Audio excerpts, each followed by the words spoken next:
তো এটা হচ্ছে একটা গ্যান্ডিং টুলস, বাজারে এটার অনেক দাম, তাই আমি ভাবলাম আজকে ঘরে বসে একটা গ্যান্ডিং টুলস বানানো যাক। তো আমাদের এই গ্যান্ডিংটা বানানোর জন্য লাগবে একটা মোটর। আমি মোটরের সাথে একটা পাইপ জয়েন করে নিয়েছি, আর মোটর থেকে পজিটিভ আর নেগেটিভ দুইটা তার বের করে নিছি।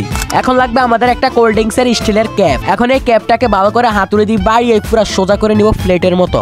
তো আমাদের ক্যাপটা ঠিক এরকম হয়ে গেছে। এখন আমরা আমাদের ক্যাপের সাইড দিয়ে জিগ জিগ আকারে কেচি দিয়ে কেটে নিব।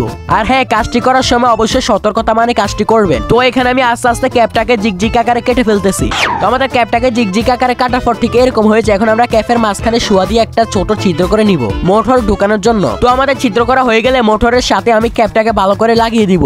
আর হ্যাঁ, লাগানোর সময় ক্যাপে একটু ভালো করে সুপারগুলো লাগিয়ে নিবেন। তো আমাদের মেইন গ্যান্ডিংটা ঠিক এইরকম হয়েছে। এখন আমরা এটাকে চেক করার জন্য নিব একটা ব্যাটারি। আমার কাছে এমনিতে কোনো ব্যাটারি নাই, তাই আমি আমার মোবাইলের লিথিয়াম ব্যাটারিটা নিছি। এখন ব্যাটারির পজিটিভের সাথে মোটরের পজিটিভ লাইনটা লাগিয়ে নিব, ঠিক একইভাবে নেগেটিভ লাইনটা লাগিয়ে নিব। তাহলে দেখতে পারবো আমাদের গ্যান্ডিংটা চলতেছে।